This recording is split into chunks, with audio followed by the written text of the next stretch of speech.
Well, good evening and welcome to Tucker Carlson Tonight. It was an interesting weekend, even in these highly interesting times. During a Saturday rally in Florida, you may have seen, President Trump said this. We've got to keep our country safe.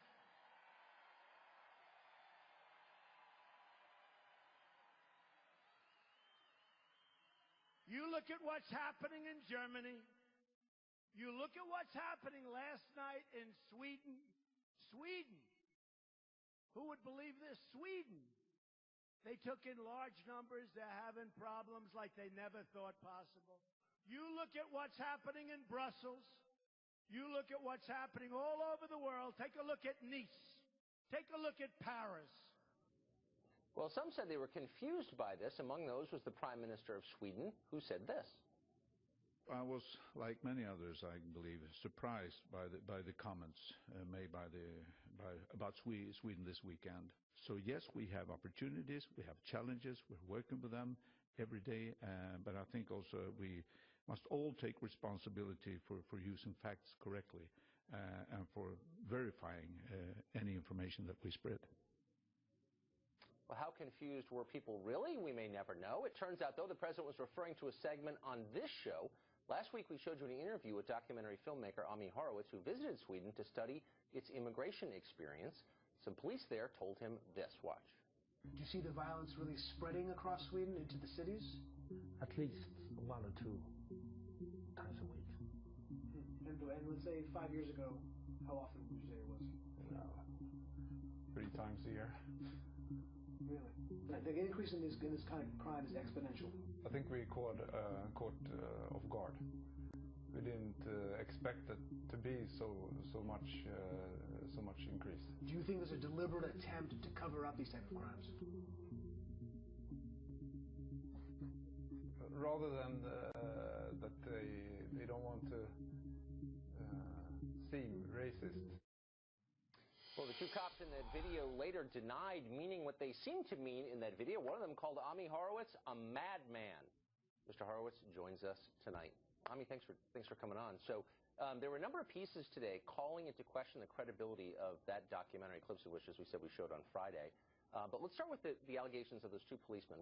They both said, in effect, you misled them and that they were not talking about immigration at all, and that, in effect, this is wrong, the depiction of them. How do you respond? Yeah, let me first say that those 2 guys are really honorable men. They are brave men who are doing a wonderful service to their community. They really are. Having said that, could you imagine the amount of pressure that must be on them from their bosses, because this maelstrom that they've kind of found themselves in? So I don't necessarily blame them for kind of wanting to cover their butts a little bit on this thing. But the reality is, everything I asked them, it's clear what their answers were. They're the ones who discussed they didn't want to be considered racist. They're the ones who used the words no-go zones when describing these Islamic enclaves, not me. Listen, I've been doing this thing, and I've been creating some very high-profile videos over the past 10 years. I've never had a subject claim, and certainly not prove, that I ever misled them or ever doctored the footage. It's never happened before. So my record stands for itself, and what you saw on that video is clear as day, stands for itself. Well, that's a pretty generous response, considering one of these guys called you, as I just said, a madman. Now, they went on to say that they were not talking about immigrants. They were talking about high-crime areas in Sweden. Do you think that's possible? Oh, no. I mean, the no-go zones are clearly a discussion of Islamic enclaves. Why would they say later on that bit they don't want to be considered racist if they're talking about simply Swedes and a high crime rate? I mean, they're the ones who said that I don't want to be picked out as racist, and it's a big part of my daily work. Those are those words. So, no, it was clear from their answers that we're talking about whatever the subject we're talking about. Right. And as it happens, there was earlier this month a cop in Sweden who wrote on Facebook his complaints about immigrant crime, and the government of Sweden looked into him for a thought crime or hate crime or some associated crime.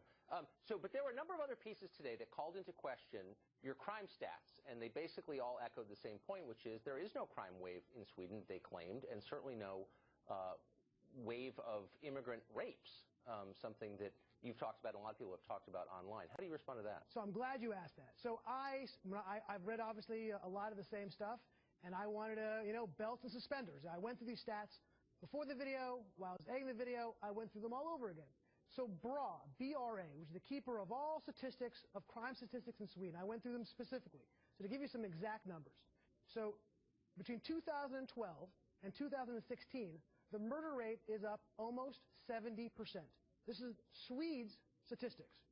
Rape between 2007 and 2015 is up a similar number, almost 70%. These are their statistics, not my statistics. Now, just to be clear, are these Swedish government statistics? Yes. So in the last 10 years, rape is up dramatically. Correct. So how the claim, I mean, Vox had a long piece today saying it wasn't up at all. And in fact, if anything, Sweden's a little safer than it's been. How do you, let me answer that. Yeah, let me say it by saying this. Is it crazy they might be lying? I'll give you an example. PolitiFact, right? PolitiFact, we all looked at PolitiFact as nonpartisan, correct? Right. Well, if you look at their article today in discussing our interview, trying to debunk it, they said that I said that there are 500 Swedish immigrants from Islamic countries who have jobs, and everybody else is unemployed. They said I said that. If you look at the tape, those words never left my mouth. So PolitiFact obviously lied. It's clear as day. You can look at the videotape, look at the interview, look at what they said, and you can see that they're obviously lying. So I don't know what to tell you. You just can't take what they're saying. I mean, I may have it wrong, but I think that statistic actually comes from the Swedish National Council, by the way. And I don't know if you have ever said it or not, but no. I read it today, and I think it's incredible. I'm sure it's very credible. But I never said it, but PolitiFact specifically said that I said it. Okay. Ami Horowitz, thanks a lot for clearing that up, and thanks for your original piece. So that was really interesting.